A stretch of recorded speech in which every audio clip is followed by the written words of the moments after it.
본 방송에서 제공하는 투자 정보는 투자 판단에 대한 조언입니다. 방송에서 제공하는 주식의 가치, 가격 상승 및 가격 하락에 대해서는 방송사에서 보장하지 않습니다.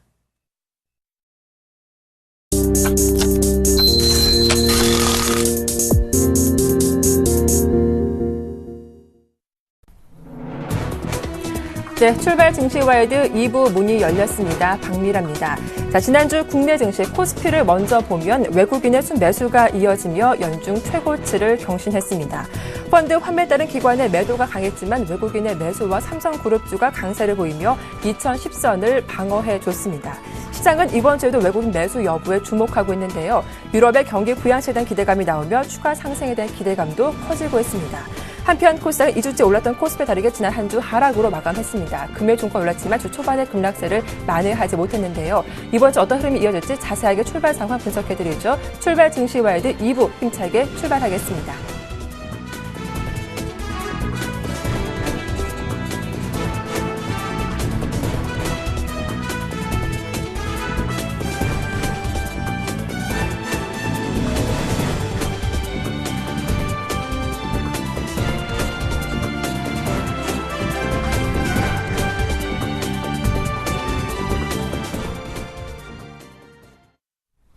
네, 오늘 첫 순서 미중 산업경제연구소 조용찬 소장님 모시고 중국과 일본 둘러싼 이슈들 자세하게 분석해보겠습니다. 소장님 안녕하세요. 예, 안녕하십니까. 네, 주말 새 일본의 쿠로다 총재 발언이 주목을 받았습니다. 물가 상승 2% 단속보다는 자, 오늘 비교적 어떤 내용들 담겨질까요? 네, 오늘 중국 증시 일본 같은 경우에는 계속 여러 가지 경제 지표들이 상당히 좀 호전이 되고 있는 상황인데요. 특히 이번 주에 광공업 생산이라든지 소비자 물가 지수와 같은 부분들도 디프레션을 탈출할 가능성이 높기 때문에 일본 증시는 계속 상승 흐름을 좀 이어가지 않을까 보여지는데요. 특히 일본 증시 같은 경우에는 앞으로 추가적으로 14,500엔서를 좀 더 돌파하기 위해서는 연기금들의 그 매수가 본격적으로 좀 유입이 돼야 되는데요. 그런 측면에서 보면은 여전히 그 연기금들을 중심으로 한 고 ROE 종목이라든지 그리고 음식료라든지 그리고 여름철 특수에 따른 에어컨이나 선풍기 관련주 쪽으로 매수가 좀 유입되지 않을까 보여집니다. 네, 한편 오늘 또 BOJ 의사록이 공개될 텐데 이 안에는 어떤 내용들 담겨질지 궁금해집니다. 쿠로다 총재가 어떤 이야기를 하게 될까요? 네, 쿠로다 총재 같은 경우에는 현재 물가 문제와 관련해서 상당히 좀 관심을 둘 수밖에 없는데요. 4월달 전국 소비자 물가 지수 같은 경우에는 전년 대비 플러스 3.1% 정도로 예상이 됩니다. 또 일본의 물가 지표의 선행 역할을 해주고 있는 도쿄도 지역의 코어 CPI 같은 경우에는 플러스 2.8%로 예상이 되는데요. 물가가 소비세 인상으로 인해서 이제 상승 압력이 뚜렷해지면서 디프레션 압력을 탈출할 수 있다는 점은 앞으로 일본이 추가적인 금리를 인하시킨다든지 양적 완화를 나서기보다는 아마 10월 달까지는 좀 더 관망하지 않을까 보여지고요. 그런 측면에서 보면은 일본 같은 경우에는 경기 회복세가 좀 꾸준하게 진행된다는 측면에서는 앞으로 아베노믹스의 세 번째 화살과 관련된 규제 완화나 이런 정책들이 좀 더 속도를 내지 않을까 보여집니다. 네, 지표들도 다시 한번 점검을 해보겠습니다. 지난주 발표된 4월 무역 지표를 보면 무역 적자폭이 크게 줄었습니다. 수출도 2개월 연속 좀 회복되는 모습 보여지기도 했는데 이번 주 발표된 지표들은 어떤 것들이 있을지도 함께 살펴봐 주시죠.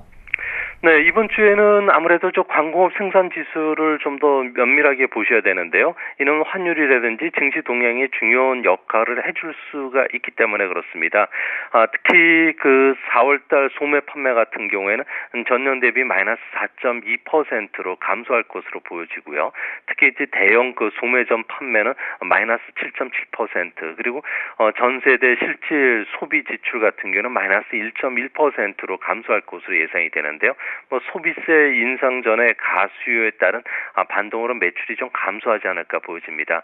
30일 날 발표되는 4월 광공업 생산 지수 같은 경우에는 전월 대비 마이너스 10% 정도로 예상이 되는데요. 수요 감소로 인해서 생산이 위축이 되고 있기 때문에 그렇습니다. 그렇지만 전반적인 흐름을 봤을 경우에 일본 같은 경우에는 소비세 인상 뒤에도 대형 소매점의 판매 같은 경우가 계절 조정을 했을 경우에는 그렇게 큰 폭으로 하락하지 않았다는 점에서는 일본의 경기가 3분기부터는 다시 회복될 것으로 예상이 됩니다. 한편 대표적인 안전 통화로 분류되는 엔화가 최근 조금 박스권에서 움직이고 있죠. 엔화가 추세적인 강세로 보이게 될지 엔화 흐름에 대한 전망도 부탁드리겠습니다. 네, 최근 미일 금리 차가 상당히 좀 중요해지고 있는데요. 일본 같은 경우에도 현재 엔화와 관련해서 채권 수익률 같은 경우에도 현재 10년물 국채 같은 경우에는 6.5% 전후로 좀 고정돼 있는 반면에 미국과 관련된 10년물 국채 같은 경우에는 최근에 조금 안정이 되는 그런 모습을 보여주고 있습니다. 이 때문에 일본과 미국과의 금리 격차가 현재 2.47%로 떨어졌는데요. 이게 만약에 미국 국채 금리가 2%까지 떨어진다면은 일본의 국채 수익률과의 격차가 축소되면서 엔화는 강세로 돌아설 수밖에 없는데요. 현재 미국과 일본의 국채 수익률이 한 140bp 정도까지만 좀 줄어준다면 1달러에 96엔대까지 엔화가 절상될 가능성이 높습니다. 이렇게 됐을 경우에 일본 주식시장에 대한 투자 매력이 좀 상실되기 때문에 상대적으로 우리나라의 주식 투자 자금들이 몰릴 수가 있는 상황인데요. 최근에 안전 통화인 엔화에 대한 매수세가 좀 유입되고 있다는 점에서는 앞으로 우리나라 증시에는 좀 호재로 작용하지 않을까 보여집니다. 네. 또 니케이 지수를 보면 지난 한 주 2.6% 상승하며 3주 만에 반등에 성공하기도 했습니다. 이번 주에도 이런 흐름이 지속될 수 있을까요? 네, 이번 주에는 니케이 평균 주가 같은 경우는 14,000서부터 14,500엔대 매매 공방이 좀 펼쳐질 가능성이 높아 보이는데요. 미국 경제가 재고 순환과 관련된 요인 그리고 또 세일가스 혁명과 같은 구조적인 요인으로 인해서 내년도 경기가 또 좋아질 거로 일본에서는 보고 있습니다. 이 때문에 골드락스가 찾아옴에 따라서 리스크 자산에 대한 투자가 조금씩 늘어나는 그런 모습을 보여주고 있는데요. 특히 일본 증시를 보면은 상장 기업들의 실적들이 상당히 중요합니다. 2015년 3월 예상 환율이 1달러에 100엔대까지 기업들이 예상을 하고 있는데요. 이 때문에 엔고에 따른 영향으로 인해서 이번 결산기의 경상이익은 3.3%로 지난 결산기 41%보다는 크게 줄어들 것으로 보여집니다. 이로 인해서 수출 관련주라든지 대형주보다는 아무래도 개별 종목을 찾는 움직임이 강하고요. 이 때문에 여름 상품과 관련된 음료나 에어컨, 선풍기, 냉각 관련 종목들이 좀 부각이 될 가능성이 좀 높아 보입니다. 네. 자, 이어서 중국 이슈를 좀 다뤄보겠습니다. 지난주 발표된 중국의 5월 HSBC PMI가 50은 상회했지만 예상보다 높게 발표가 됐습니다. 5개월 내 최고치였는데 이에 대한 평가도 좀 들려주시죠. 네, HSBC CPO 같은 경우는 중소 수출 기업으로 중심으로 하다 보니까 정부의 세금 감면이라든지 수출 환급세율 인상과 같은 여러 가지 부양 조치들이 체감 경기를 끌어올렸는데요. 이 때문에 수출 주문 지수 같은 경우는 3.4%포인트 상승하면서 3년 반 만에 가장 높은 수준을 기록했고요. 생산이나 신규 주문, 재고 지수도 좀 개선이 되면서 디프레션 압력이 좀 줄어드는 모습이 뚜렷해지고 있습니다. 하지만 중국 같은 경우에는 제조업 부분에 출하 가격 지수라든지 구입 가격 지수가 여전히 마이너스 2%를 넘고 있는데요.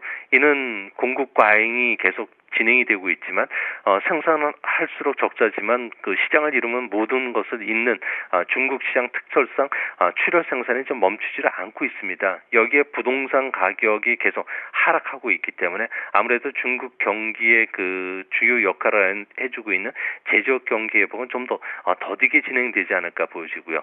이런 측면에서 보면은 6월 달에는 추가 지준율 인하라든지 보장성 주택 건설과 같은 추가적인 경기 부양책을 좀 내놓을 가능성이 높아 보입니다.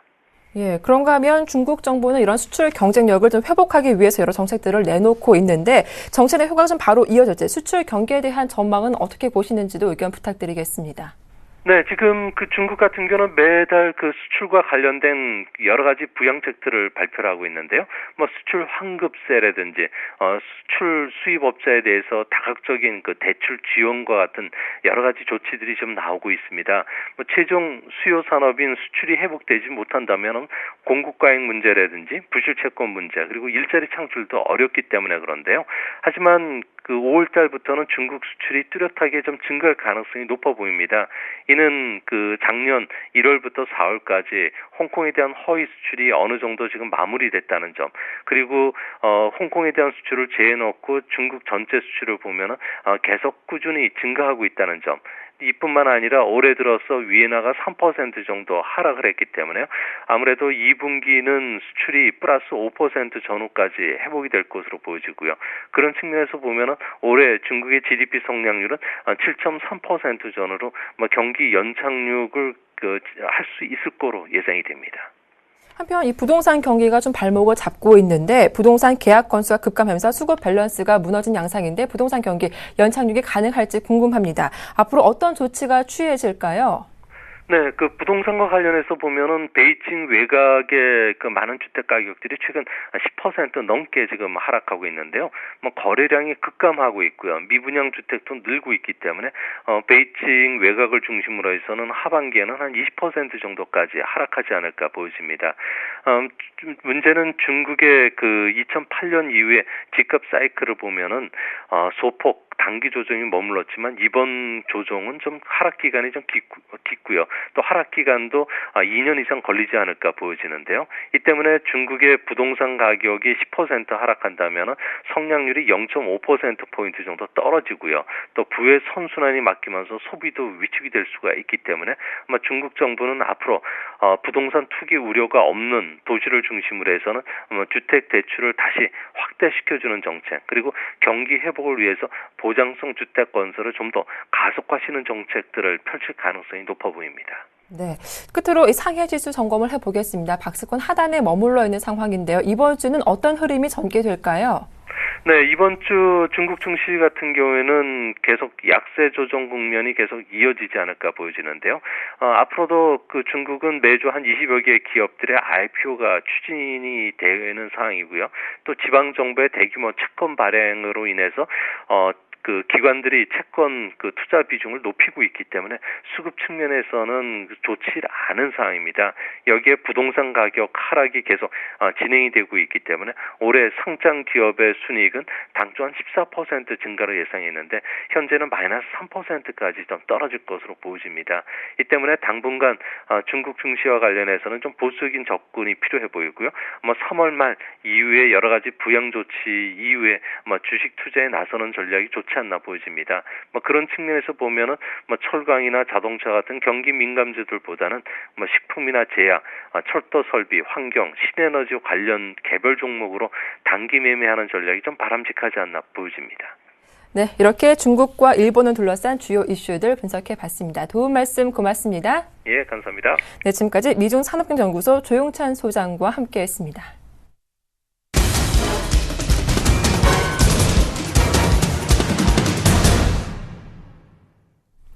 네, 시초가 공략 중 알아보는 시간이죠. 이상로의 한방 샘플러스 이상로 멘토와 함께하겠습니다. 멘토님 안녕하세요. 네, 반갑습니다. 이상로입니다. 네, 지난주 추천 종목이 SMCNC였죠. 일단 좀 상승세로 마감시키겠는데 오늘 어떻게 대응해볼까요? AS 부탁드리겠습니다. 네, SMCNC 지금 다시 한번 반등이 나오는 모습입니다. 반등이 나오면서 다시 21선에 안착하는 그런 흐름이 좀 나타났습니다. 자, 종목 한번 같이 보겠습니다. 기술적 분석적인 부분을 먼저 조금 말씀을 드리면 상단 자체 지금 이 매물이죠. 이 매물 자체를 소화하기가 상당히 힘든 과정이었습니다. 하지만 그 매물 자체를 지금 소화를 하는 과정을 겪고 있는 모습이고 1차적으로 지금 상승을 나오고 난 다음에 다시 한 번 더 그 가격대를 잠시 벗어나는 모습이었지만 일종의 가매도 구간이 짧게 나타났다라고 보시는 게 가장 좋겠고요. 거기에 대해서 다시 한 번 더 시세를 21선을 다시 지지를 받으면서 오늘 갭상승까지도 나올 수 있는 그런 위치다. 그렇게 조금 말씀을 드릴게요. SMCNC 최근 들어서 지금 엔터주 관련으로 한류의 영향으로 인해서 주가 추이가 상당히 좋습니다. SMCNC뿐만이 아니라 IHQ도 있겠고요. 그리고 뭐 YZ테인먼트, SM 그런 기업들이 있겠는데 SMCNC 같은 경우에는 엔터테인먼트 위주의 사업을 진행을 하면서 추가적인 상승 기조가 충분히 나타날 수 있습니다. 지금은 좀 더 홀딩을 하시면서 앞으로의 추이를 좀 더 지켜보시는 전략, 그리고 요 종목 같은 경우에도 무난하게 달성하지 않겠나, 그렇게 말씀을 드리겠습니다. 네, SMCNC 오늘 갭상승도 기대할 수 있다 하셨죠? 보유하신 분들은 지속적으로 홀딩해 보시길 바라겠습니다. 자, 이어서 오늘자 시초가 공략주는 어떤 종목입니까? 예, 경농이라는 종목을 말씀을 드리겠습니다. 경농이라는 종목, 오랜만에 말씀을 드리는 종목인 것 같습니다. 경농 같은 경우에는 작물 보호제를 생산하고 제조해서 어느 정도 수주를 발주를 하는 기업인데요. 경농 같은 경우에는 쉽게 말씀을 드리면 농약 관련 회사다, 그렇게 보시면 가장 좋습니다. 일단은 농약에 대한 농번기에 가장 많이 팔리겠죠. 그러면 성수기 자체가 1분기보다는 2분기, 지금 현재 시점이 가장 큰 성수기일 수 있겠고요. 거기에 한 가지 더 덧붙이자면 원화 강세 기조가 유지가 되면서 당연히 거기에 대해서 수익성 개선이 돋보일 수 있는 종목군입니다. 작년 같은 경우에도 실적적인 부분은 어느 정도 매출과 영업이익적인 측면의 수익성이 개선되는 부분이 나타나고 있는 시점이었고, 거기에 대해서 지금은 성수기를 맞이해서 원화 강세 기조가 플러스 알파 효과, 그리고 전 세계 지금 농작물 가격이 다시 한번 더 반등 국면에 들어왔었죠. 그런 부분을 봤을 때 경농 같은 기업이 수익성 개선에 상당히 유리한 측면에 놓여 있다, 그렇게 보시는 게 가장 낫지 않겠나, 그렇게 조금 말씀을 드리겠고요. 가격적인 부분을 본다면 지금 제가 보고 있는 차트가 월봉 차트인데요. 월봉 차트에서의 고점 자체에 이 가격대까지 쉼없이 올라오는 모습이었습니다. 그 자리에서는 이렇게 지금 8년 만에 지금 시세가 들어오는 과정이기 때문에 쉽게 꺼지기는 힘들다. 그래서 오늘의 이 가격대, 현재 이 5,730원 이 가격대 부근에서는 반드시 지지가 나오면서 추가적인 상승이 가능하지 않나, 그렇게 말씀을 조금 드릴게요. 21선이 정확하게 안착하는 모습이 나타났었고요. 앞서 있던 갭 하락이 있었는데 이 갭 하락을 메꾸는 그런 행위가 발생할 확률이 상당히 높다. 그래서 오늘 시초가 공략을 해보도록 하겠습니다. 일단 매수가는 시초가 말씀을 드리겠고요. 1차적인 목표가는 플러스 3%, 그리고 손절가는 하단에 5,550원 그 가격대를 손절가로 대응하신 전략 말씀을 드리도록 하겠습니다. 네, 시초가 공략주 경농까지 살펴봐 드렸습니다. 잠시 후 9시부터 샘플러스 홈페이지에서 이상로 멘트 무료 공개 방송 이어지니까요. 여러분들의 많은 참여 부탁드리겠습니다. 지금까지 샘플러스 이상로 멘토와 함께했습니다.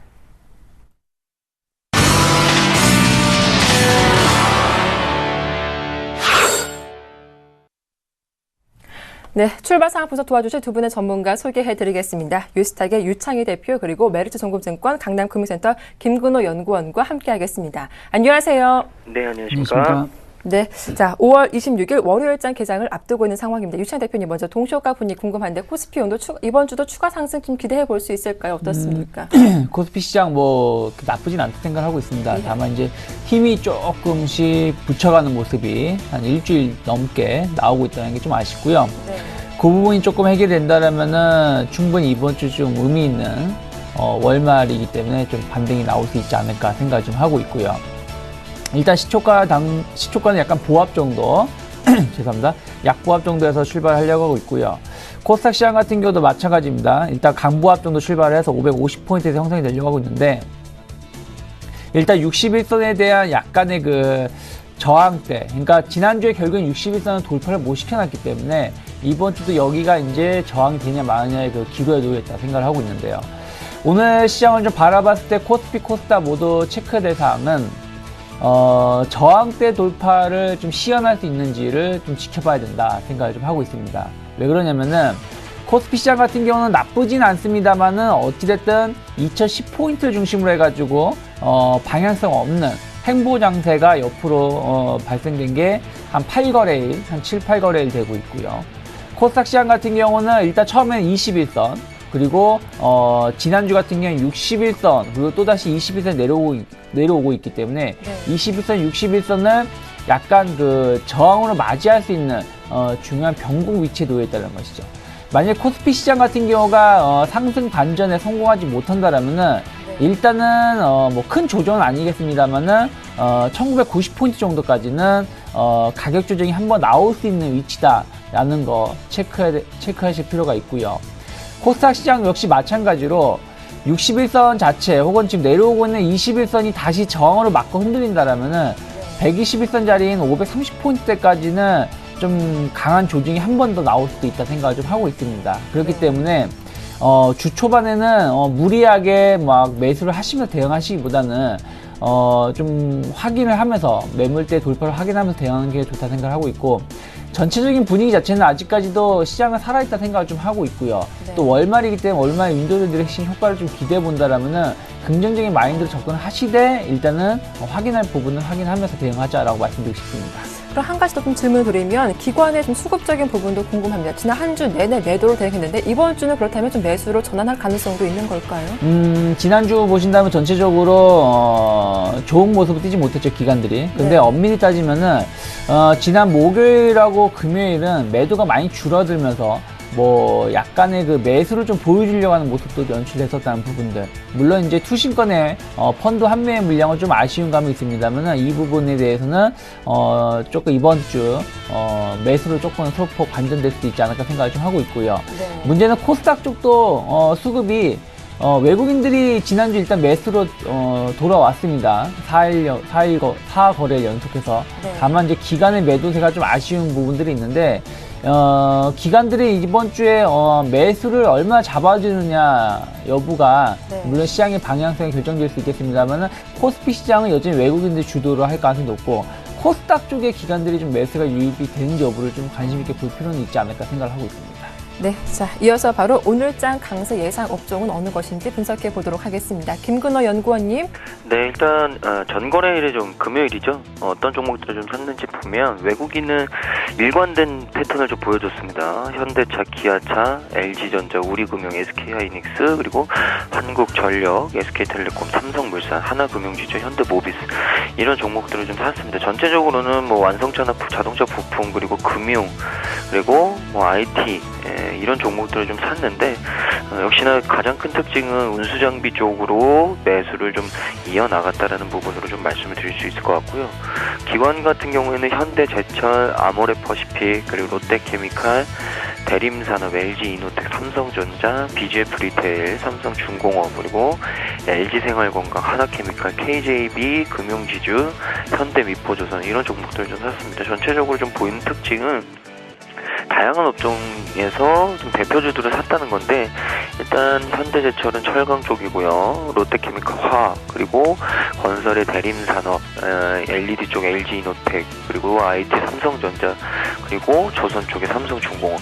굉장히 좀 대표적인 종목들을 좀 샀습니다. 그러니까 뚜렷한 업종의 특징은 있지 않았다라는 부분으로 좀 봤을 때는 대형주 중에서는 일단 운수장비 업종, 자동차 업종이 움직일 가능성이 좀 높지 않을까라는 말씀을 좀 드리고 싶고, 그리고 이 중소형 쪽에서는 외국인은 원익아이 BS라든지 내추럴엔도텍, KH바텍, 삼천리 자전거, 토비스, 그리고 아프리카 TV나 이오테크닉스, 포스코 ICT, KT뮤직 이런 종목들을 좀 샀습니다. 반면에 기관은 다음, 위메이드, SM, 인터파크, 유진테크, 시젠, 이지바이오, 성강밴드, 코나이, KT뮤직, 로엔 이런 종목들을 좀 샀는데, 일단은 업종으로 좀 봤을 때는 이 콘텐츠 업종이라고 일컬어지는 KT뮤직이나 로엔 같은 음원을 좀 제공하는 업체들, 그리고 기관 쪽에서는 SM 같은 엔터테인먼트 업체, 전체적으로 콘텐츠 업종이 최근에 강세가 있었다가 좀 쉬어가는 흐름인데 다시 한번 좀 견조하게 움직일 가능성이 높지 않을까라는 생각을 갖게 되고요. 그래서 운수장비 업종과 콘텐츠 업종을 좀 보자라는 말씀을 드리겠습니다.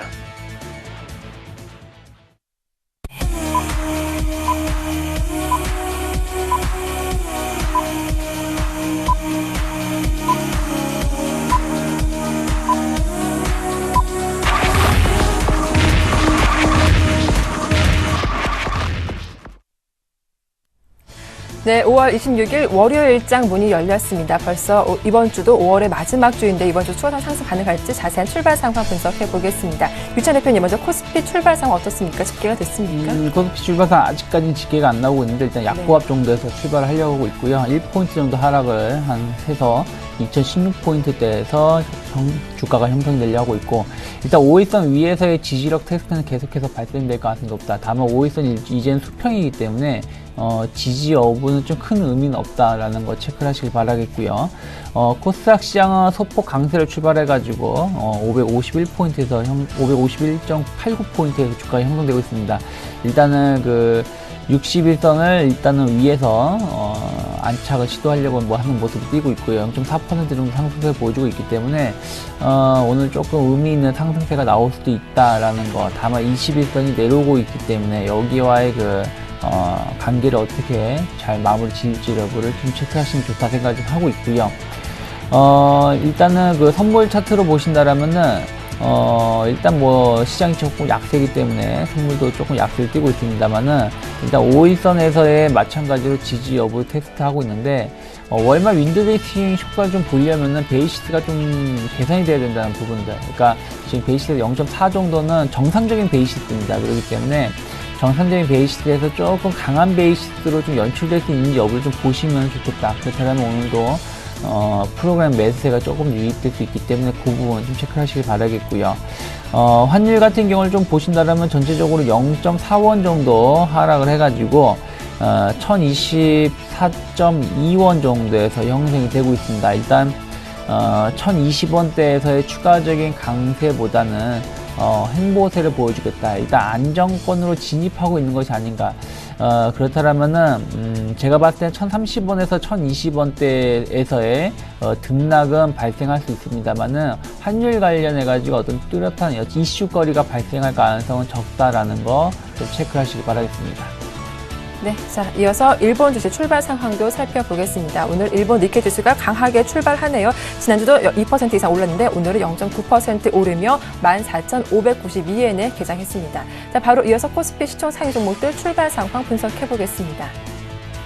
네, 대장주인 삼성전자가 약보합에 출발하고 있습니다. 0.14% 약보합에 출발하고 있고요. 현대차가 0.2% 강보합, SK하이닉스도 0.4%로 강보합권을 출발하면서 42,550원에 거래되고 있습니다. 현대모비스가 0.17% 강보합이고요. 오늘 포스코가 파란불 들어와 있네요. 0.3% 약보합에 출발하고 있습니다. 다음 종목들도 체크해 보겠습니다. 오늘 네이버가 3% 가까이 급락하고 있습니다. 잠시 후 자세한 이유 살펴보도록 하겠습니다. 기아차 0.1% 강보합에 출발하고 있고요. 신한지주가 0.5% 역시 강보합입니다. 반면 삼성생명과 SK텔레콤 보합권에 움직이는 가운데 LG화학이 0.1%로 약보합권에서 시초가 출발하고 있습니다. 코스닥 분위기 확인해 보겠습니다. 오늘 셀트리온이 0.6%로 강보합에 출발하면서 49,300원 거래되고 있고요. 파라다이스가 0.8%로 역시 강세 출발하고 있습니다. CJ50이 보합권에 움직이는 가운데 서울반도체가 0.26% 강보합이고요. CJ ENM이 1% 이상 홀로 파란불 들어와 있습니다. 동선은 보합권에서 거래되고 있습니다. 네, 이어서 바로 업종 분위기 확인해 보겠습니다. 김근호 연구원님. 네, 일단 코스피 먼저 좀 살펴드리면요. 가장 먼저 운수창고. 보통 운수창고는 해운주하고 항공주하고 조선주들이 좀 포진이 되어 있죠. 운수창고가 일단은 좀 올라오고 있고요. 그 다음에 보험, 의료 정밀, 그리고 기계, 전기가스, 그 다음에 화학, 섬유, 금융, 의약품, 제조, 그 다음에 운수장비, 종이목재 이런 순으로 좀 움직이고 있습니다. 일단 전체적으로는 좀 강하게 움직이는데요. 일단 운수창고 쪽 현대상선과 페노션 이런 종목들이 좀 상위 포진이 되어 있고요. 보험 섹터 같은 경우에는 삼성화재와 동부화재, 삼성생명 이런 종목들, 그리고 은행 쪽에서는 기업은행, 그리고 최근에 좀 움직임이 좋았던 기계 섹터 올라오고 있고요.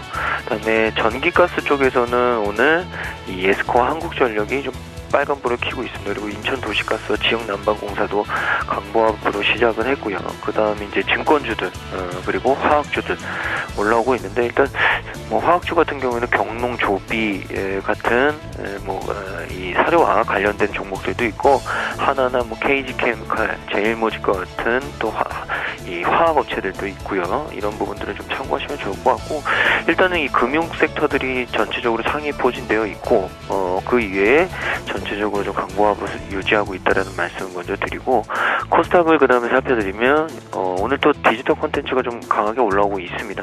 다날이 가장 많이 올라오고 있고요. 그 다음에 바른손 ENF, 그 다음에 이스트소프트, 플레이위드, 그리고 액토즈소프트, 그리고 KT뮤직, YD 온라인, 그리고 조이시티, 드래곤플라이, 이런 종목들이 좀 올라오고 있고요. 넥슨GT, 캔들미디어가 그 뒤를 좀 따르고 있습니다. 그리고 그 다음 업종들이 이제 출판 매체, 그리고 정보기기, IT 소프트웨어, 통신 서비스, 오락문화, 인터넷, 건설, 화학, 이런 순으로 좀 움직이고 있는데, 인터넷은 역시나 이 KINX와 뭐 가비아, 사람인 HR, IDN, 예스24 이런 종목들 좀 움직이고 있습니다.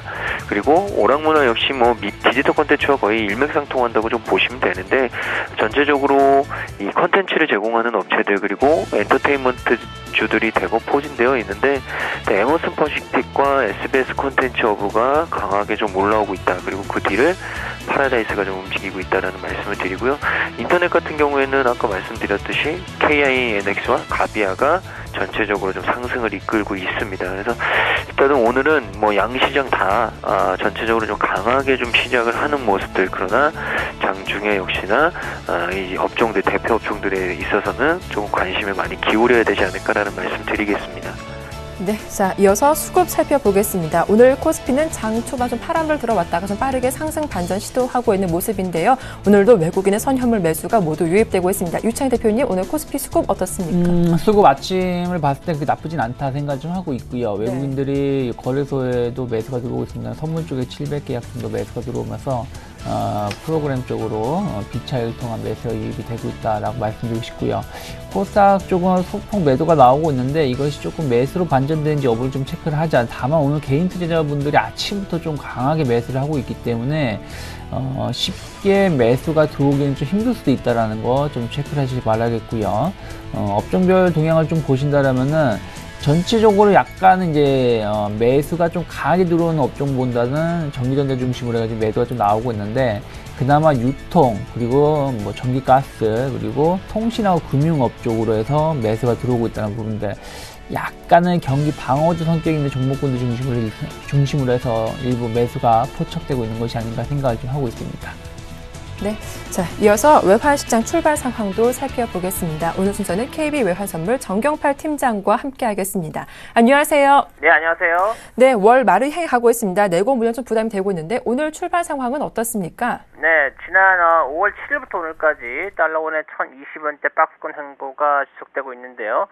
오늘 서울 외환시장은 지난 금요일 종가 대비 40전이 하락한 1,024원 20전에 개장했고요. 개장 이후에는 1,023원 60전과 1,024원 40전 사이에서 움직이고 있습니다. 이 시각 현재는 개장가보다 소폭 하락한 1,024원 10전에 거래되고 있습니다. 달러원의 지지부진한 방향성은 지난 주말 국제 외환시장에서 다른 달러 위험 통화상들에게서도 공통적으로 나타난 현상이라고 할 수 있습니다. 호주 달러와 싱가포르 달러 등 대표적인 아시아 통화들이 달러와 대비 보합권에서 움직였습니다. 다만 달러화는 엔화와 유로화에 대해서만 두드러진 강세를 보이는데요. 유로화의 경우 유로존의 경제 지표가 부진하게 나온 영향을 받아서 약세를 보였고요. 엔화의 경우는 미국의 주택 지표의 호조에 따라서 증시가 강세를 보인 영향을 받았습니다. 결국 국제 외환시장은 달러화의 각 상대 통화별 사정에 따라서 움직이고 있다고 볼 수가 있고요. 미 주택 지표의 호조에도 불구하고 미 국채가 강세를 보인 점을 고려해 볼 때 현재 시장은 미 경제 지표의 영향력이 이전보다는 훨씬 약해졌다는 점을 알 수 있습니다. 오늘 역시 달러원은 국내 수급과 당국의 개입 경계감 사이에서 방향성을 잡기 어려운 시간을 보낼 것으로 예상됩니다. 월말을 맞아서 얼마나 많은 내고가 출하될 것인가 하는 점이 수급적인 관심사항이고요. 여기에 지난주 금요일까지 9거래일째 순매수를 보이고 있는 외국인들의 동향이 달러 원에게 상방 경직성을 제공하고 있습니다. 당국의 개입에 대한 경계감은 이전보다 더 강화된 분위기입니다.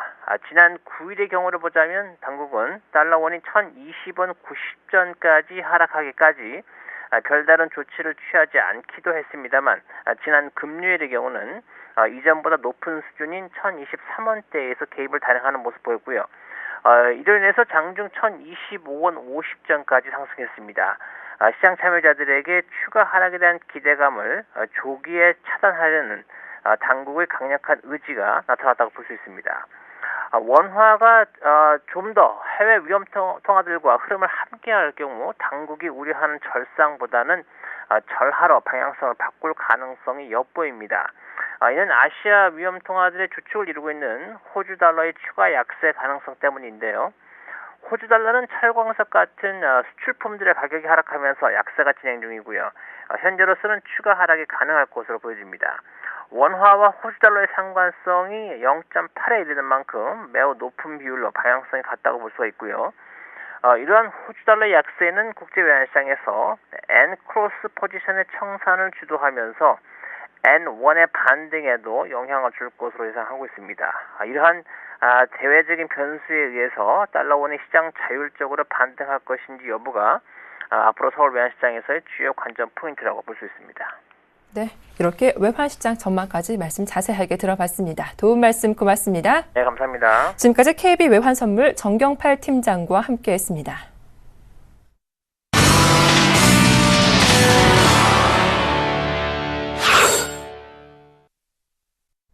네, 오늘의 돌발 종목들 분석해 보겠습니다. 오늘 큰 이슈가 있었죠.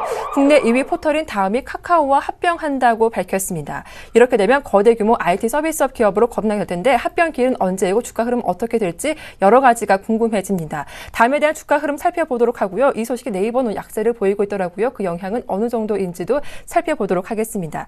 한편 위메드가 장 초반 상한가를 기록하는 등 가장 강하게 반응을 보이고 있는데 이들 종목들에 대한 향후 주가 흐름 전망해 보겠습니다. 김근호 연구원님. 네, 일단 다음과 카카오 일단 합병을 한다는 얘기가 나왔죠. 일단 다음이 카카오를 합병하는 구조, 이런 구조로 좀 되는데 일단 네이버에 대항하는 또 하나의 대항마가 좀 생긴 것 아닌가 이런 말씀을 먼저 좀 드리겠고요. 굉장히 좀 큰 또 메가 이 통신 서비스, 인터넷 서비스 업체가 좀 탄생하게 됐다라는 얘기를 먼저 좀 드리면서 일단 내용을 좀 살펴드리면 일단 1대 1.55죠. 다음이 1, 카카오가 1.55인데 일단 카카오톡과 합병이 공시가 됐고요. 일단 전체적으로는 어느 정도 좀 우회상장에 대한 부분인데 금요일 종가 기준으로 다음이 시가총액이 한 1조 한 590억 정도, 1조가 좀 넘는 수준이고 일단 카카오가 금요일 기준은 1.6조에서 2조, 3조까지 얘기들이 좀 나오고 있습니다. 일단 그러나 다음에 어떤 가치 상승이 좀 가능하고 향후에 두 기업 간의 어떤 시너지 효과 이런 부분이 기대감 자체가 굉장히 좀 반영될 가능성이 높다라는 의견들이 좀 섞이고 있고요. 이 모바일 트래픽 확보에 실패한 다음과 추가적인 어떤 수익 모델에 있어서 확보에 좀 어려움을 겪고 있었던 카카오톡, 이 두 회사가 좀 합병이 되는 것에 있어서는 좀 전체적으로 긍정적인 분위기다라는 평가들이 좀 있고요.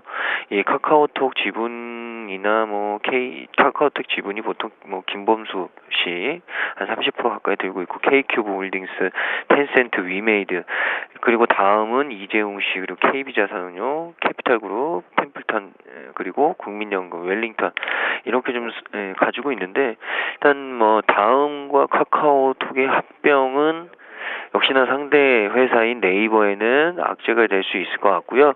이 다음에게는 그리고 카카오에게는 시너지에 굉장히 큰 기대감 그리고 일단 통합법인 이름은 다음 카카오로 될 것 같고요. 합병기일은 10월 1일입니다. 그리고 일단은 다음 커뮤니케이션 발행 신주와 교환하는 방식으로 진행이 될 것 같고 국내 2위 포털 업체 다음 그리고 국내 1위 모바일 메신저 업체인 카카오 합병을 결정함에 따라서 일단 예상되는 시가총액은 한 3조 4천억 정도 그래서 초대형 인터넷 기업이 탄생된다.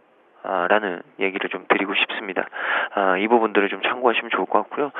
그에 따라서 결국에는 수순이었지 네이버는 좀 약세가 나오고 있다라는 얘기를 좀 드리고 싶습니다. 어쩔 수 없는 일인 것 같습니다. 사실 그간 국내 인터넷 산업 자체를 좀 지배했던 회사는 역시 네이버였는데 일단 다음과 카카오가 합병을 결정을 하면서 이 메가 빅딜이 이루어졌기 때문에 일단 네이버의 어떤 포지셔닝이나 마켓쉐어 그리고 그간 구축해왔던 어떤 이 시장에서의 레퍼런스 이런 모든 전체적인 부분들이 공격당할 가능성이 높다라는 부분으로 좀 이어지고 있는데 일단 이 부분은 뭐 시간이 좀 지나봐야겠죠. 뭐 네이버도 가만히 보고만 있지는 않을 것 같습니다. 어떠한 대항마를 좀 내세우든 아니면 새로운 또 산업을 내세우든 뭔가는 대책을 분명히 세울 거기 때문에 이 부분은 좀 지켜봐야 될 것 같고요. 어떻게 보면 국내 인터넷 시장 자체가 좀 개선될 수 있다라는 부분도 있는 것 같습니다. 그건 네이버가 너무 1위의 어떤 자리를 공고히 했기 때문에 사실 경쟁이라는 부분이 무의미했었는데 이제는 이 포털 시대에서도 새로운 경쟁 지대가 구축이 됐다라는 말씀을 좀 드리고 싶습니다. 그리고 마지막은 위메이드인데요. 사실 위메이드는 뭐 다음에 지분, 이 카카오의 지분은 한 5.6% 정도 들고 있습니다. 그렇기 때문에 이 수혜를 받는 거죠. 지분을 보유하고 있기 때문에 오히려 이 다음보다 위메이드가 훨씬 더 좀 좋은 퍼포먼스 주가가 나오고 있는데 그 이유는 일단은 카카오의 지분을 가지고 있기 때문이 아닌가라는 말씀을 좀 드리고 싶고 향후에도 이 다음과 카카오가 이 위메이드를 이용한 사업들을 할 가능성이 좀 높습니다. 일단은 뭐 지분 가치도 지분 가치겠지만 향후에 어떤 이 게임 산업이라든지 이런 부분에 있어서 진행을 할 때 다른 회사보다는 위메이드가 진행될 가능성이 높기 때문에 지분 가치에다가 중장기적인 어떤 성장 기대감 이런 부분들까지 좀 겹쳐지면서 굉장히 좀 큰 폭의 상승이 나오고 있는데요. 일단 뭐 세 종목 다 그러니까 뭐 네이버는 좀 하락이니까 좀 논외로 치더라도 이 다음과 위메이드는 일단 모멘텀이 어느 정도는 돌출이 됐기 때문에 특히 뭐 다음은 거래 정지가 됐지만 위메이드는 모멘텀이 좀 돌출이 됐기 때문에 너무 급격하게 대응을 하시기보다는 일단은 보유하고 계신 분은 조금 더 홀딩을 해봐도 되겠지만 신규를 사시려고 하시는 분들은 지금 가격대에서 과연 이 공격적인 진입이 가능할지 이 부분은 좀 고민을 하셔야 되지 않을까라는 말씀 드리겠습니다. 네. 자, 다음 돌발 종목들도 살펴보겠습니다. 실리콘웍스가 LG그룹이 인수 소식에 급등하고 있습니다. 주가가 10% 가까이 오르고 있는데 추가 상승 여부 짚어보도록 하고요. 한전산업도 1분기 호실적이 급등하고 있는데 갭상사면서 전고점 돌파를 시도하고 있습니다.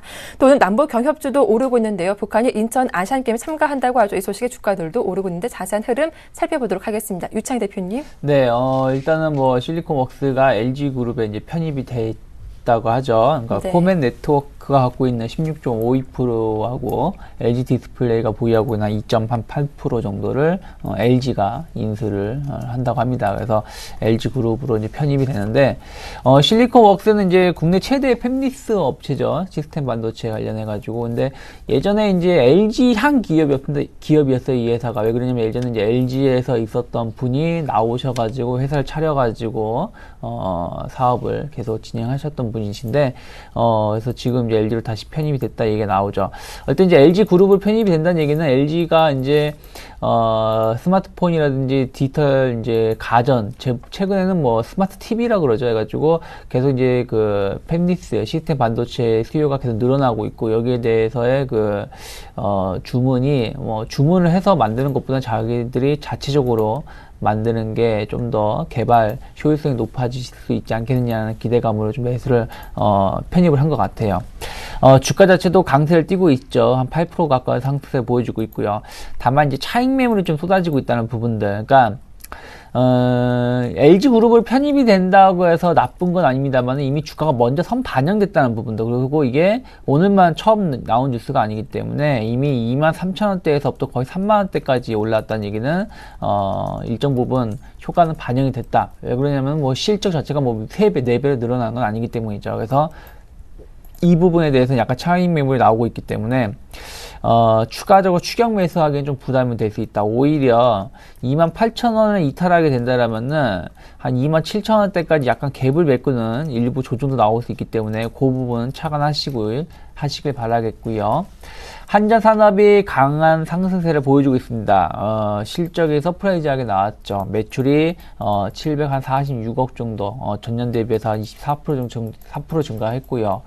영업이익이 뭐 급격히 늘어났습니다. 56억 6,800만원, 전년 대비해서 233%, 단기 순이익도 44억 정도 나오면서 300% 넘게 폭풍 성장을 했다라는 뉴스가 나오면서 강한 주가 상승을 보여주고 있습니다.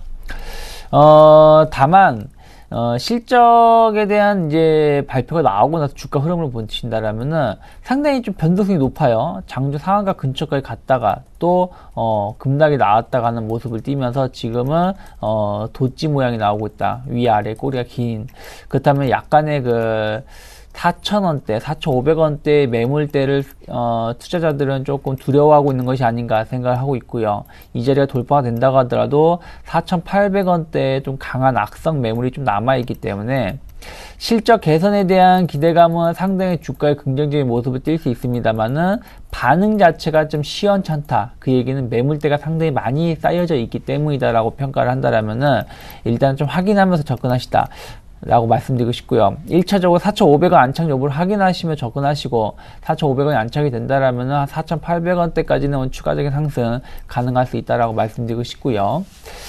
남북 경협주들이 또 상승세를 좀 보여주고 있어요. 지난주에 염수정 추기경님께서 이제 북한을 한번 갔었죠. 그러면서 약간 좀 좋은 모습을 띄었다가 연평도 쪽에서 또 포격 사건이 발생을 했었죠. 그리고 나서 그 다음 날이에요. 다음 날인가요? 해가지고 아시안 게임에 참여를 하겠다. 잘 모르겠습니다. 북한의 그 속내는 잘 모르겠는데 일단은 뭐 나쁜 뉴스는 아니죠. 좋은 뉴스죠. 어쨌든 좀 평화에 대한 제스처, 좀 우호적인 냉각 관계를 좀 해소하고자 하는 제스처를 보여주고 있는데 이게 이제 지금 북한이 우리나라한테 반대로 채찍과 당근을 동시에 사용하고 있다 생각을 하고 있습니다. 그래서 조금 차가운 기운 또 따뜻한 기운을 같이 사용하고 병행하면서 쓰고 있는데 이 부분에 대해서 좀 봐야 된다 생각하고 있어요. 뭐 아시안 게임 참여한다 그랬을 때 물론 당연히 아시아에 있는 국가에 속하기 때문에 참여할 수 있는 권리가 당연히 있다 생각하고 있죠. 근데 중요한 거는 당장 내일 아시안 게임 열린다고 했을 때 전날에 입장을 돌변하면서 선수단을 파견 안 할 수도 있다라고 생각을 하고 있습니다. 그렇기 때문에 단순한 그런 뉴스만으로 주가가 올라가기 좀 힘들다라고 평가를 하고 있고요. 주가 자체도 보신다라면 몇몇 종목군들 뭐 1, 2%대 상승을 보여주고 있을 뿐이지 이게 엄청나게 폭등세를 보여주고 있지는 않다. 북한의 그동안 그 움직임을 보신다라면 좋은 모습을 띠다가도 바로 안 좋은 모습을 여러 번 봤기 때문에 1년이 넘게 2년 넘게 봐왔기 때문에 뭐 이런 걸로 인해서 남북 경협주들 뭐 주가 상승은 상당히 제한적이다라고 말씀드리고 싶습니다. 네, 다음 종목들도 이어 살펴보겠습니다. 한국카본이 1분기 어닝 서프라이즈를 기록하면서 3% 정도 오르고 있는데요. 좀 추가적인 상승 여부 살펴보도록 하겠습니다. 2월 3부 상가 들어갔는데 좀 이 기업 부동산이 주목받고 있는 그 가치가 크다고 하죠. 끝으로 애강님 밑에 또 이틀째 점 상한가를 기록하는데 추가적인 상승 여부 그리고 자산 이유도 급등 이유도 분석해 보도록 하겠습니다. 김건호 연구원님. 네, 일단 먼저 한국카본 같은 경우는 역시 실적이었습니다. 오늘 뭐 한 3% 정도 현재 나오고 있고요. 뭐 고점 기준으로는 한 4% 정도 좀 올랐는데 일단 1분기에 좀 어닝 서프라이즈가 좀 나왔다라는 얘기가 나왔습니다. 1분기 어닝 서프라이즈 일단 1분기 실적 기준으로 했을 때 PER, 뭐 PBR 전체적으로 좀 밸류에이션적인 매력도 있다라고 증권사에서 좀 제시를 했는데요. 일단 현재 신규 수주가 약 500억, 수주 잔고 약 2,700억, 1년 6개월 질감 확보. 놀 이유가 없다. 현재 본행제 발주가 안 된 LNG선이 30여 척. 그러니까 앞으로 놀 시간도 없다. 뭐 이런 종합적인 얘기를 좀 드리고 싶고 내년부터 일본 조선사로 또 대규모 본행제 공급이 예상되는 일단 수주에서 굉장히 좀 기대감들이 많다라는 얘기를 좀 드리고 싶습니다. 일단 이런 부분들이 좀 1분기 어닝 서프라이즈에 대한 얘기를 좀 할 수 있는 가장 큰 이유였고 뭐 1분기 영업이익 한 77억 전년 대비해서 한 17.67% 정도 올랐는데 뭐 수주가 많아서 뭐 회사 한국카본이 놀 시간이 없다고 하면 실적은 뭐 앞으로도 계속적으로 좀 좋아질 가능성이 좀 높다라는 얘기를 좀 드리고 싶고요. 본행제를 생산하는 뭐 한국카본이라든지 여러 가지 회사가 있지만 이런 회사들의 가장 큰 이슈는 수주 잔고와 앞으로 미래 수주에 대한 부분들입니다. 근데 이런 부분들이 뭐 한국카본은 일단 긍정적이다. 라는 얘기를 좀 드리고 싶고요. 주가상으로도 일단 바닥에서 좀 올라오는 분위기이기 때문에 일단 뭐 주가가 당분간은 좀 견조하게 움직일 가능성이 높지 않나라는 개인적인 의견을 좀 드리고 두 번째 종목은 이화산업입니다. 이화산업 같은 경우에는 일단 자산 보유 때문에 좀 좋은 이슈가 또 나왔죠. 뭐 이틀째 굉장히 좀 강한 상승이 나오고 있는데, 이 이화산업의 종속회사인 영화기업이라고 하는 회사가 투자한 부동산 장부가액이 776억 정도 된다라고 나왔습니다. 근데 이화산업이 전일 기준으로 시가총액이 446억. 결국에는 지금 시가총액은 보유하고 있는 그러니까 물론 종속회사죠. 보유하고 있는 이 부동산 가치가 전혀 반영이 되지 않았다. 그리고 보유한 이 부동산의 토지 공시지가가 한 1,300억이 넘는다고 합니다. 그래서 일단은 연결재무제표상으로 영화기업의 부동산 가치가 만약에 이화산업으로 반영이 된다라고 하면 지금 시가총액은 설명되지 않는 수준이다 라는 얘기들을 좀 제시들을 하고 있습니다. 그래서 이 부분을 좀 보시고요. 근데 뭐 일단 차트나 이런 부분들이 이틀 동안 좀 급등이 나왔기 때문에 지금 자리에도 뭐 강력하게 추가 매수, 추경 매수를 해야 된다. 이 부분은 조금 보류를 하시고요. 조금 더 신중하게 고민할 부분은 맞다. 근데 일단은 보유하고 계신 분들은 홀딩을 하시고 적어도 내일 주가 방향을 봐서 결정을 좀 한 번 정도는 물량을 좀 줄이시는 결정을 해야 되는 때가 내일 아닌가. 그래서 내일은 좀 주가를 잘 보고 판단을 하셔야 되는 말씀을 드리고 싶고, 마지막 종목은 애강리메텍인데 역시나 애강리메텍도 이 피인수에 대한 이슈죠. 태강실업 쪽으로 피인수가 되는데, 일단 태강실업을 대상으로 해서 280억 규모의 3자 배정 유상증자 결정했다고 공시를 했고요. 애강리메텍의 시가총액이 전일 기준으로 550억 정도 되는데 약 50% 정도의 이 유상증자 규모를 한 거죠. 결국에는 일단 태강실업 쪽으로 인수가 거의 뭐 확실시 된다라는 부분이 아닐까라는 얘기를 좀 드리고 싶고, 일단은 인수하는 수순을 밟고 있기 때문에 일단 피인수되는 애강리메텍 주가는 뭐 급등할 수밖에 없지 않나, 이런 말씀을 좀 드리고 싶습니다. 네. 다음 종목들도 살펴보겠습니다. 오늘 인포뱅크가 지난 금요일에 이어 오늘까지도 급등세가 이어지고 있는데, 현대차와 애플과 손잡고 북미 스마트카 시장에 진출한다고 하죠. 다음 종목은 인프라웨어, 하락하는 종목입니다. 1분기 실적 부진에 오늘도 52주 신저가를 기록하고 있는 상황입니다. 끝으로 휴바이론도 이거래지 상가 기록한 이후 오늘도 추가적인 급등세가 나오고 있는데, 적대적 인수합병 가능성이 제기되고 있죠. 지금 따라가도 되는 것인지 세 종목에 대한 주가 흐름 살펴보도록 하겠습니다. 유창희 대표님. 네, 인포뱅크가 이제 좀 강세를 띠고 있죠. 현대차의 그 시너지 효과, 그래서 북미 시장의 스마트카 진출에 대한 기대감이 작용을 한다라고 뉴스가 나오고 있습니다. 뭐 주가도 5.8% 정도 올라오고 있는데, 뭐 이제 애플과의 협력 뭐 이런 부분을 통해서 뭐 자동차 안에서의 뭐 인터넷 통신 뭐 이런 부분들에 대해서 서비스를 할 수 있다라는 기대감이 작용한 것 같습니다. 다만 주가 자체가 최근에 9,600원대에서 급락이 나왔죠. 그리고 나서 올라오는 것이라서 매물대가 조금 쌓여 있다는 부분들, 그리고 이것이 돌파 안착하기에는 좀 시간이 필요하지 않을까 생각을 하고 있습니다. 그래서 여전히 뉴스거리는 나쁘지 않습니다만은 조금은 반등의 강도를 좀 체크해야 된다 생각하고 있고, 지금 추격 매수하시기보다는 제가 봤을 때 차라리 9,000원 안착 확인하시고 더 비싸게 주고 산다고 하더라도 그 부분을 확인하고 접근하시는 게 좋지 않을까 생각을 좀 하고 있고요. 슈바이론이 뭐 적대적 M&A 뭐 얘기가 나오고 있어요. 뭐 개인 투자자가 경영권을 참여하겠다 어쩌겠다 뉴스 나오면서 5% 정도 지분을 추가 확보를 했다고 나오죠.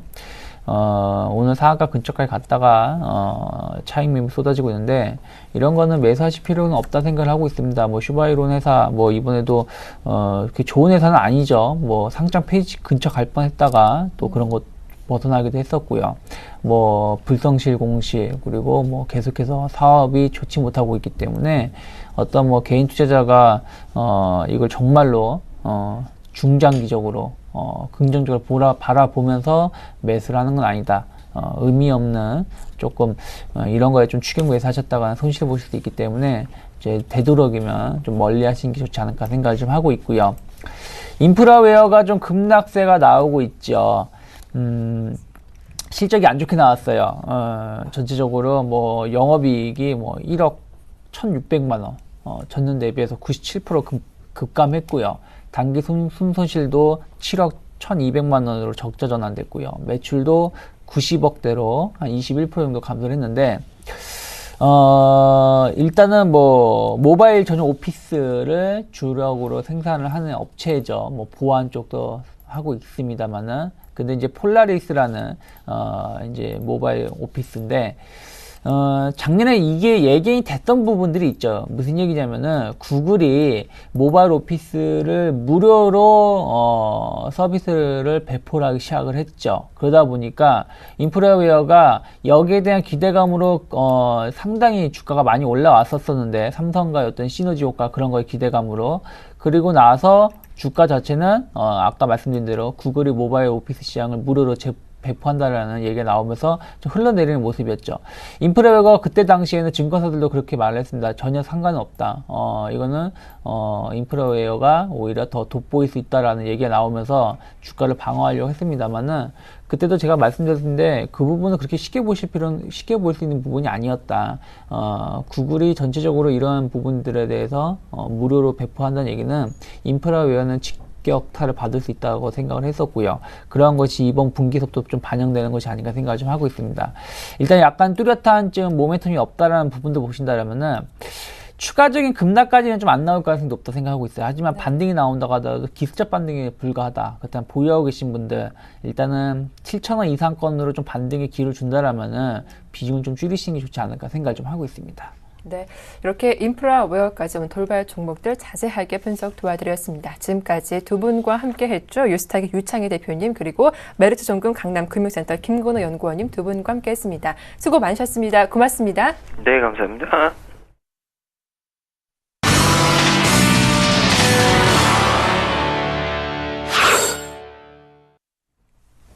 네, 증권사별 투자 전략 살펴보는 시간으로 이어가 보겠습니다. 화면 함께 보시죠. 네, 먼저 정영훈 팀장 2050선 코스피 돌파 여부를 확인하자라는 의견이었습니다. 김혜란 연구원 외국인 매수 미분 안도 랠리를 기대할 수 있겠다라는 의견이었고요. 김현경 팀장 시장 수급이 개선될 것으로 기대된다라는 의견 제시했습니다. 끝으로 안상현대리 메모리얼 데이 앞두고 눈치 보기 상세가 이어질 것이다. 관망세 유지하자라는 의견까지 들려주셨습니다.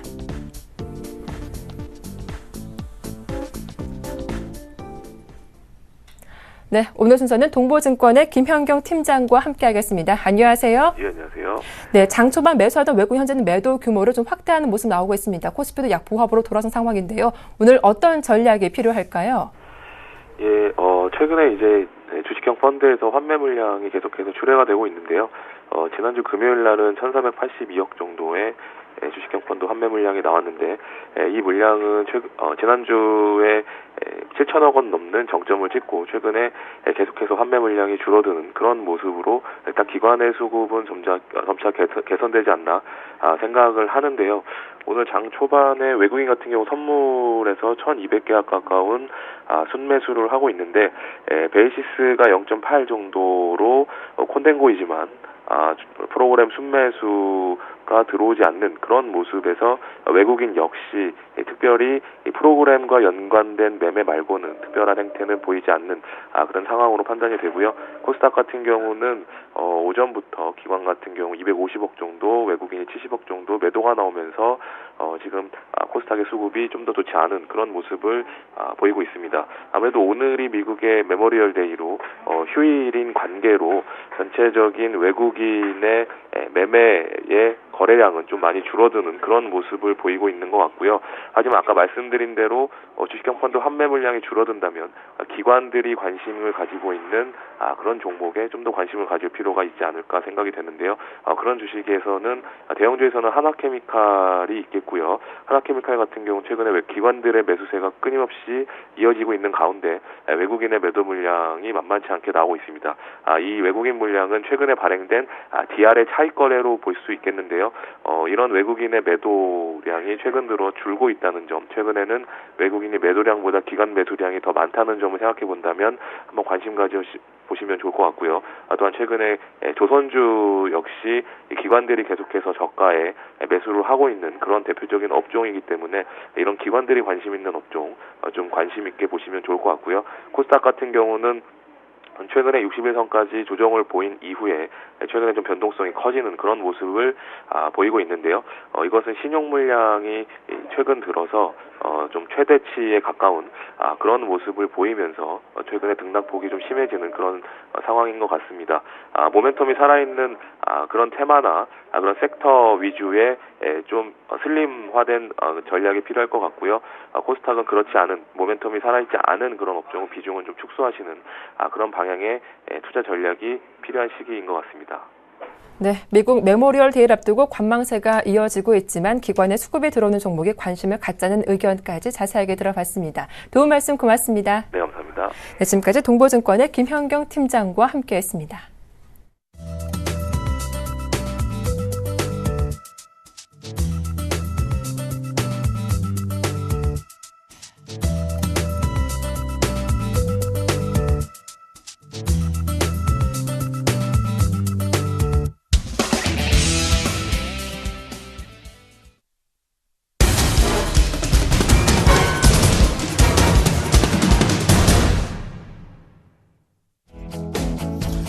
안녕하십니까. 오전장 저가 매수로 오후장 역전을 노려보는 시간 역전의 명수 예병군 멘토입니다.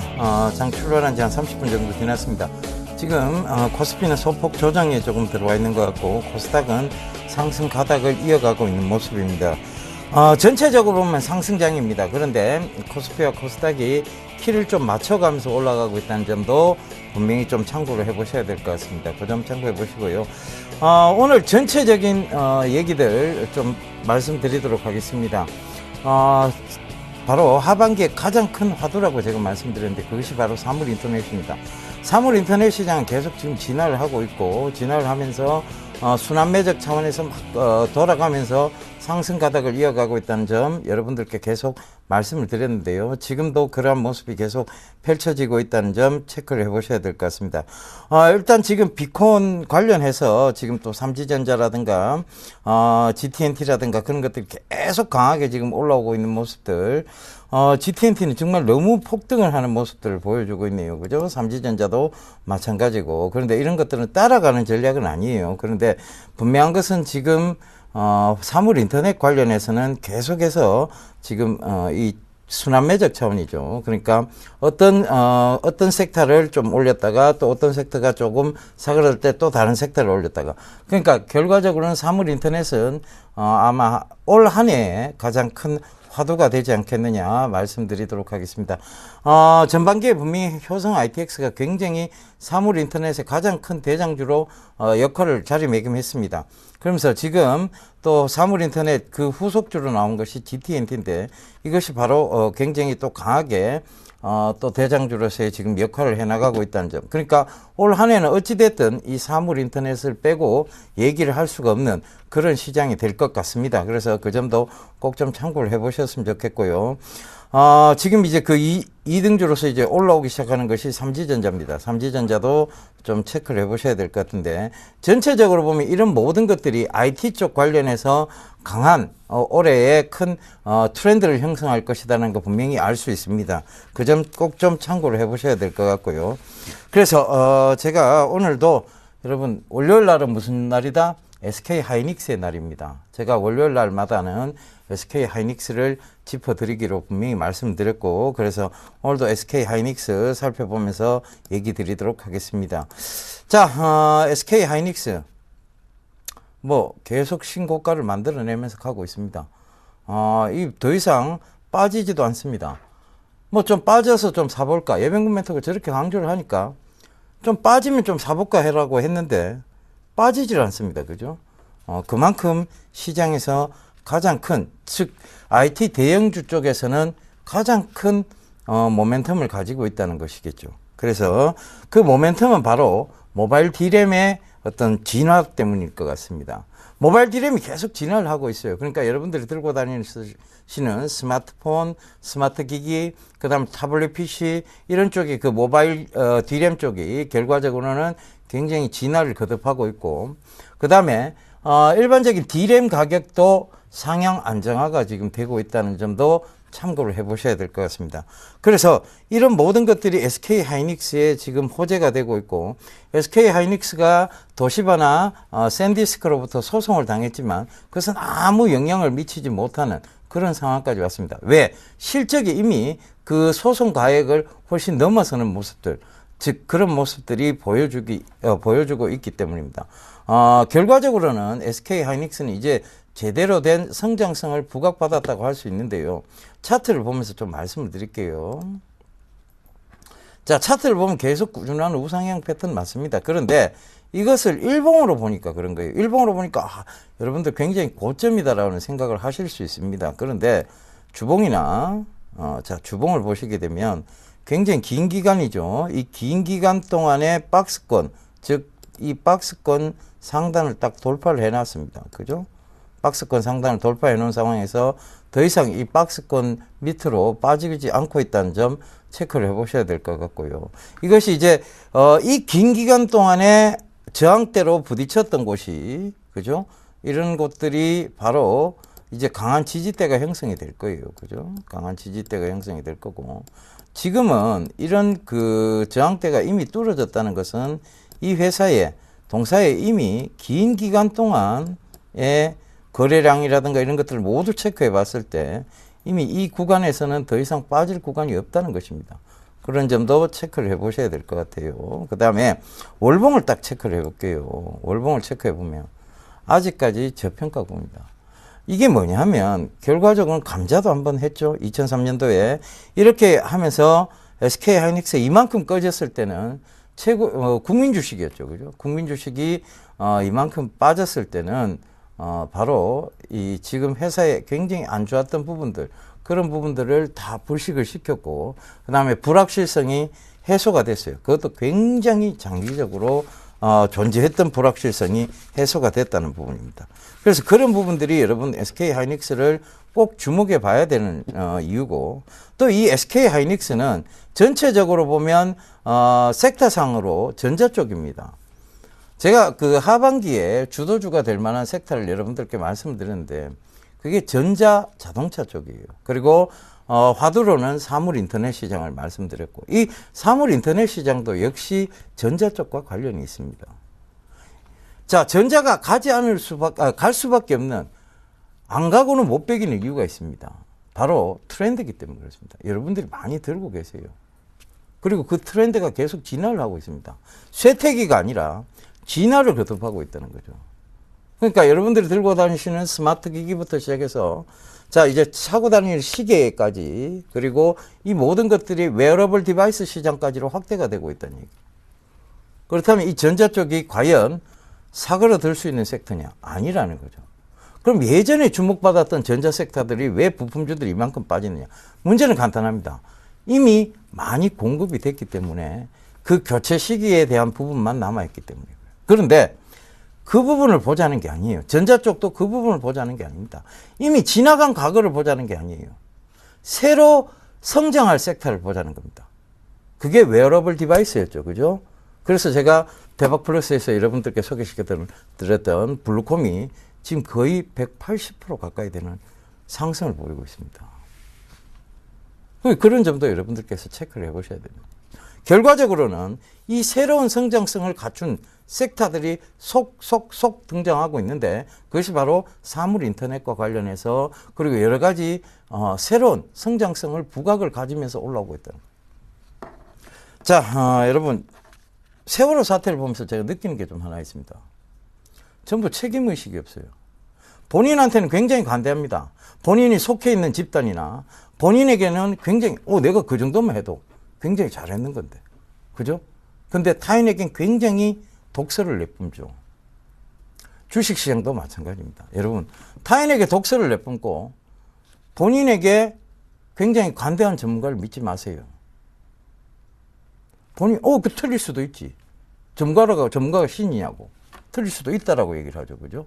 근데 그 틀린 것에 대해서 부끄러워할 줄 모르고 본인에게 굉장히 관대합니다. 그러면서 타인에겐 독서를 내뿜죠. 그런 거에 대해서는 여러분들 철저하게 조금 사회적 풍토가 이런 식으로 돌아가서는 안 되겠죠. 그래서 지금 세월호 사태 보면서도 우리 사회가 너무나 많이 변했구나. 본인 자신에게는 너무나 관대해졌고, 그리고 본인이 속해 있는 집단에는 너무나 관대해졌고, 타인에겐 굉장히 비방 일색으로 가는 그런 풍조가 바로 이런 세월호 사태를 만들어냈고, 결과적으로는 수많은 학생을 죽음으로 내몰았던 것이 아니냐. 그렇다면 저희도 마찬가지입니다. 저희도 여러분들 이게 돈이 걸려 있고 여러분들의 어떤 노후 자금이 걸려 있는 부분이에요. 틀리면 부끄러울 줄 알아야 된다고 저는 생각을 합니다. 자, 이런 부분에서 여러분, 제가 강조드렸던 SK 하이닉스 끝까지 계속 월요일마다 여러분들 체크해가면서 한번 가보자고요. 가고, 여러분들과 저와 이런 소통의 공간을 통해서 머리 맞대고, 진짜 여러분들, 제대로 된 어떤 비중을 제대로 실은 종목이 어떻게 가야 되는지에 대한 부분들을 논의를 해보자고요. 그래서, 제가 강연회 준비했습니다.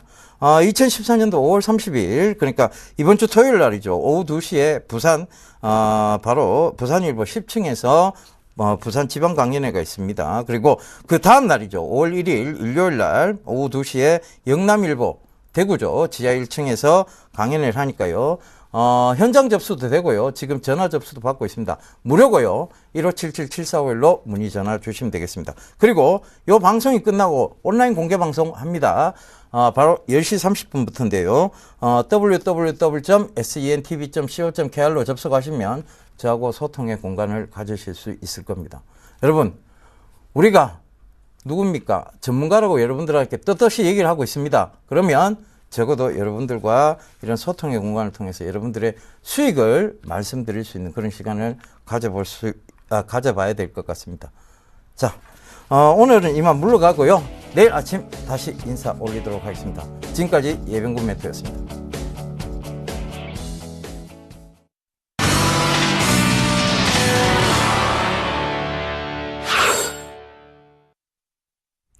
네, 현재 코스피는 약 보합권에서 거래가 되고 있습니다. 외국인과 기관의 동반 매도가 나오며 상승폭을 반납했는데요. 오후장 들어 반등 가능할지 잘 살펴보시길 바라겠습니다. 출발 증시와도 여기서 모두 마칠게요. 함께해 주셔서 고맙습니다.